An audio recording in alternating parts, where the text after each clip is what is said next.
ছাত্র আন্দোলনে গুলি হামলার প্রতিবাদে ঢাকা বিশ্ববিদ্যালয়ে সমাবেশ ও মিছিল করেছেন শিক্ষক শিক্ষার্থীরা।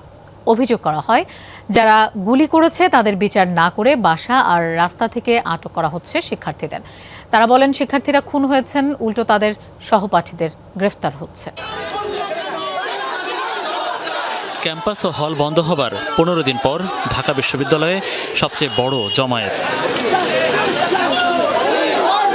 সকালে বৃষ্টির মধ্যে শুরু হয় নিপীড়ন বিরোধী শিক্ষক নেটওয়ার্কের সমাবেশ। যোগ দেন ঢাকা, জগন্নাথ, জাহাঙ্গীরনগর সহ সরকারি বেসরকারি বেশ কয়েকটি বিশ্ববিদ্যালয়ের শিক্ষকরা। প্রতিবাদ জানান গুলি এবং সাম্প্রতিক ধরপাকড়ের। হত্যাকাণ্ডগুলোর বিচার করতে হবে এবং কোনো ধরনের অভিযোগ ছাড়া ছাত্রদেরকে তুলে নিয়ে যাওয়ার যে সংস্কৃতি তৈরি হচ্ছে, সেই সংস্কৃতি থেকে আমাদের বের হয়ে আসতে হবে। সেনাবাহিনী বলেন, পুলিশ বাহিনী বলেন, আমার ট্যাক্সের টাকায়, পরিশ্রমের টাকায় উঠে সে আমার উপরে এই ধরনের নিপীড়ন নির্যাতন চালাবে, এটা কিভাবে আমরা মানতে পারি? দেশে প্রায় 9 কোটি ইয়ুথ এবং অ্যাডোলেসেন্স, যাদের বয়স 14 থেকে 29-30 বছর, এরা আপনাদেরকে কোনো দিন আর ক্ষমা করবে না।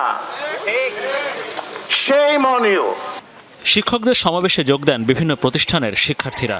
বক্তার অভিযোগ করেন, শিক্ষার্থীদের হয়রানির পর এখন শিক্ষকদের টার্গেট করা হচ্ছে। প্রতিটি মৃত্যুর সুষ্ঠু বিচারের দাবি জানান শিক্ষকরা। এই বিচারগুলো নিশ্চিত করবেন স্বচ্ছভাবে, সেটি জাতিসংঘের মাধ্যমে হোক, গণকমিশনের মাধ্যমে হোক, কিন্তু সরকারের মাধ্যমে না।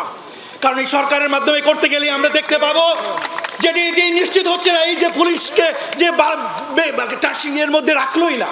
ছাত্র এবং শিক্ষকদের উপর নিপীড়ন চলছে, দেশটা চালানো হচ্ছে একটা ব্রিটিশ আমলের মতো divide and rule.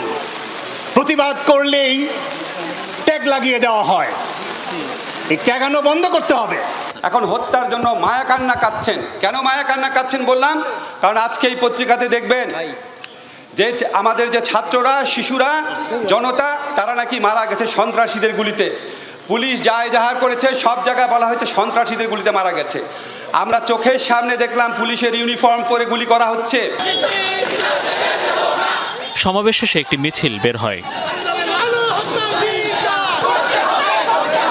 Kalabhavan, VC চত্বর, টিএসসি, শহীদ মিনার প্রদক্ষিণ করে শেষ হয় কর্মসূচি। কোটা সংস্কারের আন্দোলন নাই, এখন এটা জুলাই হত্যাকাণ্ডের বিচারের দাবিতে আন্দোলন হয়েছে। এমন কর্মসূচি এখন থেকে নিয়মিত হবে বলে ঘোষণা দেন আয়োজকরা। মনিরুল ইসলাম, যমুনা নিউজ, ঢাকা।